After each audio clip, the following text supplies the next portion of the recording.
सुबह सूरज निकलने से पहले उठती, खेतों में काम करती, जानवरों की सेवा करती और पूरे घर का ख्याल रखती। कुछ साल बाद उसने एक प्यारी सी बेटी को जन्म दिया, लेकिन खुशियों की जगह ताने मिलने लगे। लड़कियां तो पराई होती हैं, बेटा होता तो नाम रोशन करता। वह सब सुनकर भी चुप रही, लेकिन उसने एक फैसला कर लिया, अपनी बेटी को इतना पढ़ाएगी कि दुनिया याद रखेगी।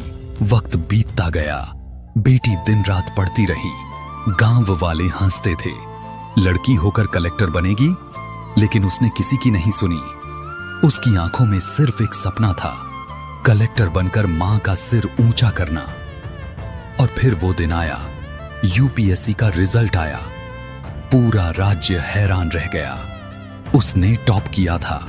अब वही लोग फूल बरसा रहे थे जो कभी हंसा करते थे। इस बार मां की आंखों में आंसू थे, लेकिन वो दुख के नहीं। सुबह सूरज निकलने से पहले उठती, खेतों में काम करती, जानवरों की सेवा करती और पूरे घर का ख्याल रखती। कुछ साल बाद उसने एक प्यारी सी बेटी को जन्म दिया, लेकिन खुशियों की जगह ताने मिलने लगे। लड़कियां तो पराई होती हैं, बेटा होता तो नाम रोशन करता। वह सब सुनकर भी चुप रही, लेकिन उसने एक फैसला कर लिया, अपनी बेटी को इतना पढ़ाएगी कि दुनिया याद रखेगी। वक्त बीतता गया, बेटी दिन रात पढ़ती रही। गांव वाले हंसते थे, लड़की होकर कलेक्टर बनेगी, लेकिन उसने किसी की नहीं सुनी।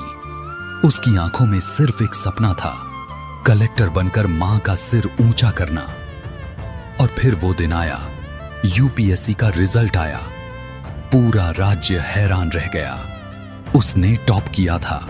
अब वही लोग फूल बरसा रहे थे जो कभी हंसा करते थे। इस बार मां की आंखों में आंसू थे, लेकिन वो दुख के नहीं।